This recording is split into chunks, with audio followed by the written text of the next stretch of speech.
আমরা এখন যেখানে আছি এটা ইউরোপের একটা দেশ নেদারল্যান্ড। এই যে নেদারল্যান্ডের এখানে একটা জিনিস দেখেন, এই যে গাড়িগুলো যে চলছে এটার মধ্যে কিন্তু কোনো ড্রাইভার নাই।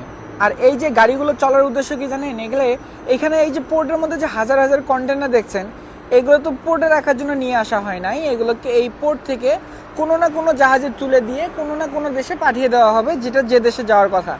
এই কন্টেনারগুলোকে এখান থেকে নিরাপদে এক জায়গা থেকে আরেক জায়গায় নিয়ে যাওয়ার জন্য, মুভমেন্টের জন্য এই গাড়িগুলো ব্যবহার করা হয়। দেখেন এই যে গাড়িটাতে চলছে ছোট একটা ট্রাক, এটা যদি এখন বন্ধ, এটা একটু পরে এটা কিভাবে চলছে এটা আমার কাছে পুরো অবাক লাগার মতো মনে হচ্ছে। দেখেন এখানে দেখেন পুরোই মনে হচ্ছে যে আমি একটা কোনো অন্য জগতে চলে এসেছি, যেখানে রোবট সব কিছুকে কন্ট্রোল করছে, সব স্বয়ংক্রিয়ভাবে হচ্ছে। এখানে দেখেন এটা এখানে জায়গা মতো চলে এসেছে, এটা এখান থেকে চলছে। আবার এদিকে যদি দেখেন এটা ওই যে একা একাই চলছে, যার মধ্যে কোনো ড্রাইভার নাই। তা আমি যেহেতু এটা প্রথমবারের মতো দেখছি, আমার মনে হয় যে আপনারাও হয়তো বা এগুলোকে প্রথমবারের মতো দেখছেন।